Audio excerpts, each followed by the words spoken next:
Assalamualaikum warahmatullahi wabarakatuh. Perkenalkan, nama saya Gina Fadia Syarid. Nomor induk mahasiswa 1710253033. Perkenalkan, nama saya Silva Dikarayu, nomor induk 1710253020. Perkenalkan, nama saya Widya Nasution, nomor induk mahasiswa 1710252010, Prodi Proteksi Tanaman, kelas Ilmu Gulma Proteksi B. Baiklah, langsung saja kita akan membahas mengenai ekologi gulma. Yang pertama, yaitu pendahuluan. Gulma adalah tumbuhan yang kehadirannya tidak diinginkan pada lahan pertanian karena menurunkan hasil yang bisa dicapai oleh tanaman produksi. Di sini, ekologi gulma adalah studi tentang mekanisme adaptif yang memungkinkan gulma untuk melakukannya baik dalam kondisi gangguan tanah maksimum. Ahli ekologi tumbuhan mempelajari pengaturan timbal balik antara tumbuhan dan tumbuhan lingkungan hidup. Tujuannya untuk memahami bagaimana iklim, tanah atau edafis, dan faktor biotik yang mempengaruhi pertumbuhan, perkembangan, dan distribusi tanaman. Baiklah, selanjutnya kita akan membahas mengenai yang pertama, pengaruh manusia terhadap ekologi gulma. Menurut Gersade KK tahun 1964, menyatakan bahwa dalam pertanian modern, sosial dan biologis, sistem telah menyimpang dalam pengaruhnya. Praktik manajemen gulma lebih banyak dan lebih banyak lagi yang terlepas dari biologi. Mereka dikendalikan dan dirancang oleh sosial dan kekuatan ekonomi yang seringkali tidak memiliki basis biologis. Ini mewakili pengaruh manusia yang utama pada ekologi gulma karena mengabaikan ekologi.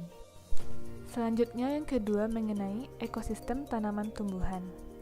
Pergeseran menuju sistem pengelolaan gulma berbasis ekologis terjadi setidaknya karena 6 alasan. Yang pertama, gulma yang sangat rentan terhadap herbisida yang tersedia telah digantikan oleh spesies yang lebih sulit dikendalikan. Yang kedua, resistensi herbisida telah berkembang pada banyak spesies gulma dan beberapa gulma tahan terhadap beberapa herbisida. Resistensi ganda terhadap herbisida dari keluarga kimia dengan mode aksi yang berbeda telah terjadi. Selanjutnya yang ketiga, ada masalah gulma dalam pertanian monokultur yang tidak dapat diselesaikan mudah dengan teknik manajemen saat ini. Yang keempat, masalah gulma baru muncul dalam sistem pengolahan tanah yang berkurang dan minimum. Selanjutnya, faktor ekonomi telah memaksa pertimbangan metode pengendalian alternatif. Dan yang keenam adalah ada peningkatan kesadaran akan biaya lingkungan dari herbisida. Di sini dapat dijelaskan bahwa ekosistem adalah sistem ekologi yang terbentuk oleh hubungan timbal balik antara makhluk hidup dengan lingkungannya. Sistem tanaman gulma adalah produk dari interaksi, intinya adalah mengenai relasional. Semua tingkat kehidupan saling bergantung dan tidak ada yang dapat berdiri sendiri. Baiklah, selanjutnya yang ketiga kita akan membahas mengenai interaksi lingkungan. Di sini ada 3 interaksi penting lingkungan gulma, yaitu seperti iklim, tanah, dan biota atau organisme hidup. Yang pertama, kita akan membahas mengenai gulma dan iklim. Faktor penting yang menentukan interaksi ekologi gulma adalah seperti cahaya, suhu, air, angin, kelembaban, dan aspek musimannya, yaitu iklim. Gulma ditemukan di lingkungan yang mereka sukai, dan pengendalian gulma atau gulma manajemen seringkali dapat dibantu dengan mengubah lingkungannya. Pertanian selalu terbantu dan terhalang oleh adanya iklim. Tanaman akan rentan terhadap cuaca yang tidak menguntungkan, dan pengelolaan gulma mungkin lebih sulit selama proses perubahan iklim. Tanaman sangat dipengaruhi oleh lingkungan, contohnya yaitu adanya pemanasan global. Di sini, tanaman akan semakin rentan diserang oleh serangga dan penyakit, dan tanaman menjadi kurang bersaing dengan gulma. Selanjutnya yang kedua mengenai faktor tanah. Di sini, air tanah, aerasi, suhu, pH, kesuburan, sumber kesuburan, dan sistem tanam, serta praktik terkait yang dikenakan pada tanah menentukan gulma apa yang bertahan untuk bersaing. Beberapa spesies gulma berasosiasi dengan satu jenis tanah.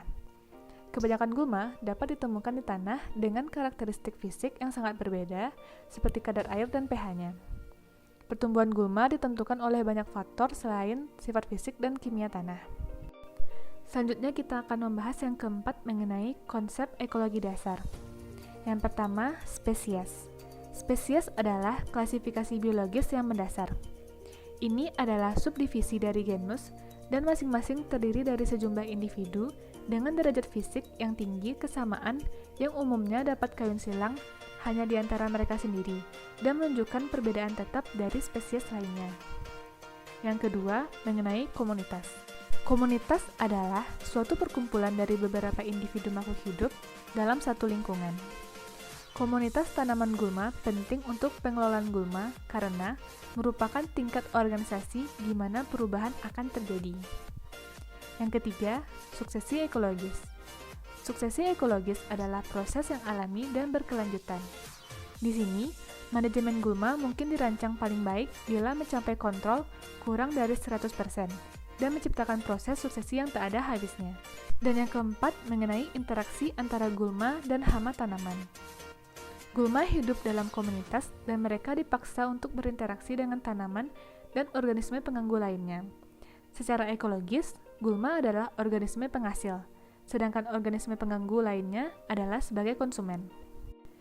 Di sini ada 3 mekanisme interaksi antara gulma, hama arthropoda, dan musuh alami yang dikelola oleh pertanian, yaitu yang pertama, energi ekosistem langsung, yang kedua, perubahan habitat fisik, dan yang ketiga, dengan adanya gulma didorong oleh taktik pengendalian. Selanjutnya yang kelima yaitu kompetisi tanaman. Persaingan tumbuhan merupakan bagian dari ekologi tumbuhan. Menurut salah satu para ahli yaitu Clemens pada tahun 1929, persaingan adalah pertanyaan tentang reaksi tumbuhan, faktor fisik yang melingkupinya, dan efeknya pada faktor-faktor yang berdekatan tanaman. Salah satu faktor yang mengontrol tingkat kompetisi untuk gulma, kepadatan, distribusi, dan durasi atau berapa lama gulma berada adalah salah satu faktor yang paling penting. Untuk tanaman, kepadatan, distribusi, atau termasuk spasi antara baris dan spasi dalam baris, dan durasi, apakah penjarangan diperlukan atau tidak. Faktor-faktor ini dimodifikasi oleh kondisi tanah dan iklim. Selanjutnya yaitu kompetisi nutrisi, yaitu ada nitrogen, fosfor, dan kalium adalah nutrisi utama untuk tanaman.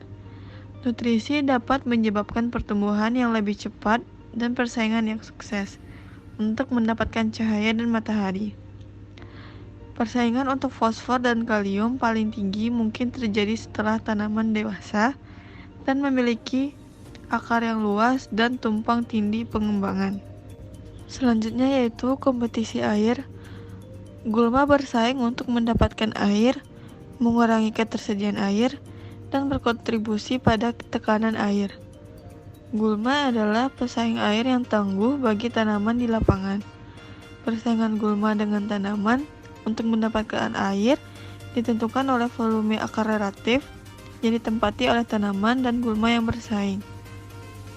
Tanaman dan gulma mencoba mendapatkan air dari volume tanah yang sama. Persaingan akan kurang apabila terjadi jika akar tanaman dan gulma terkonsentrasi di tempat yang berbeda pada area tanahnya. Selanjutnya yaitu persaingan cahaya. Cahaya merupakan faktor yang paling penting dari beberapa faktor lingkungan dan sumber daya yang dibutuhkan untuk pertumbuhan tanaman. Selanjutnya yaitu faktor-faktor tanaman yang tidak bersaing. Tanaman yang muncul dalam waktu bersamaan jarang sekali bersaing merebutkan ruang. Padahal kepadatan tanaman mungkin tinggi. Ketika tanaman muncul pada waktu yang berbeda, pertama kali tanaman yang menempati suatu area akan cenderung menyisihkan semua tanaman lainnya dan memiliki daya saing keuntungan. Selanjutnya yang keenam ada karakteristik tanaman dan daya saing. Tanaman yang paling kompetitif memiliki ciri-ciri yang berikut ini. Yang pertama, perluasan cepat dari naungan daun yang tinggi. Yang kedua, daun mendatar dalam kondisi mendung dan daun miring dalam kondisi yang cerah. Yang ketiga, daun yang besar. Yang keempat, jalur fotosintesis C4 dan transmisivitas cahaya daun yang rendah. Yang kelima, daun yang membentuk susunan mozaik untuk intersepsi cahaya. Yang keenam, kebiasaan sehat. Yang ketujuh, alokasi bahan kering yang tinggi untuk membangun batang yang tinggi. Yang kedelapan, yaitu perpanjangan batang yang cepat sebagai respon terhadap naungan. Tumbuhan yang paling kompetitif juga memiliki beberapa kesamaan karakteristik akar berikut. Yang pertama, penetrasi akar awal dan cepat pada area tanah yang luas. Yang kedua, kerapatan akar atau volume tanah yang tinggi. Yang ketiga, rasio akar pucuk yang tinggi. Yang keempat, panjang akar yang tinggi per berat akar. Yang kelima, proporsi akar yang tumbuh aktif tinggi. Yang keenam, rambut akar panjang dan melimpah. Dan yang terakhir, potensi serapan tinggi untuk nutrisi dan air. Yang ketujuh yaitu hubungan antara kepadatan gulma dan hasil panen. Interpretasi tentang hubungan antara hasil tanaman atau hasil panen dan kepadatan gulma, salah satunya yaitu kurva sigmoidal. Kepadatan gulma yang rendah tidak berpengaruh pada hasil panen, dan dengan meningkatnya kepadatan gulma, meskipun mungkin ada efeknya, itu hampir tidak terlihat.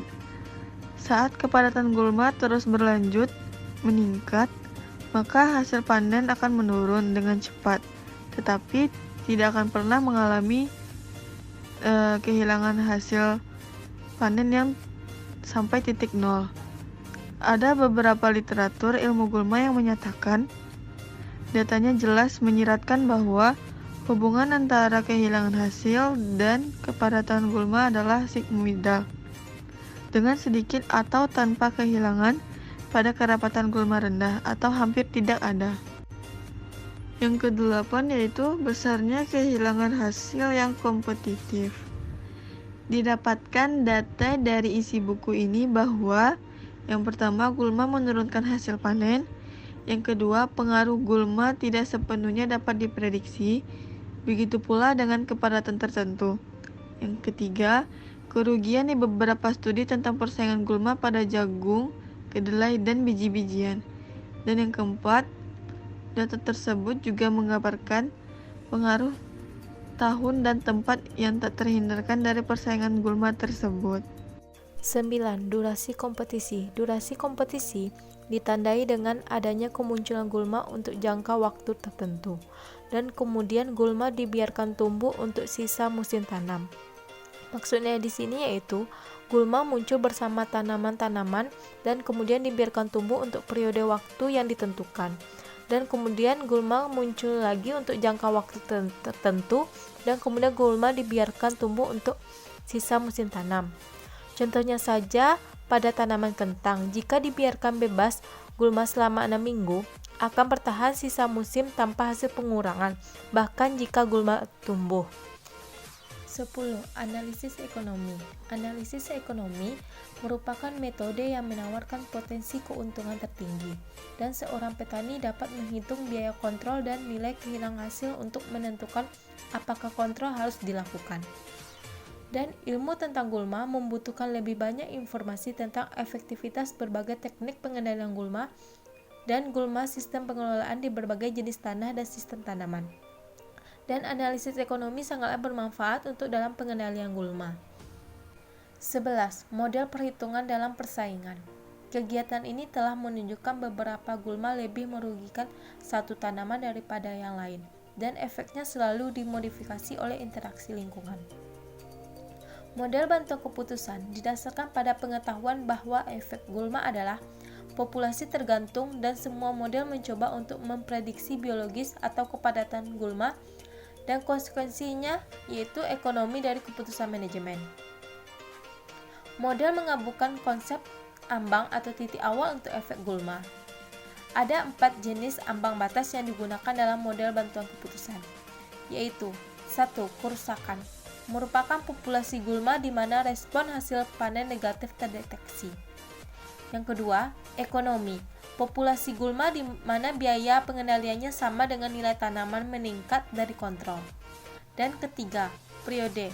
Periode merupakan waktu selama masa hidup tanaman ketika gulma paling merugikan.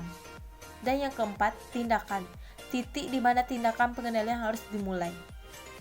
Penutup, pada studi buku dengan materi tentang ekologi gulma, dapat disimpulkan bahwa gulma adalah tumbuhan yang kehadirannya tidak diinginkan pada lahan pertanian karena menurunkan hasil yang bisa dicapai oleh tanaman produksi. Dan menurut Sastrotomo tahun 1998, kehadiran gulma di suatu area pertanaman secara umum memberikan pengaruh negatif terhadap tanaman karena gulma memiliki daya kompetitif yang tinggi sehingga memungkinkan terjadinya persaingan cahaya, air, karbon dioksida, unsur hara, ruang tumbuh, dan yang digunakan secara bersamaan.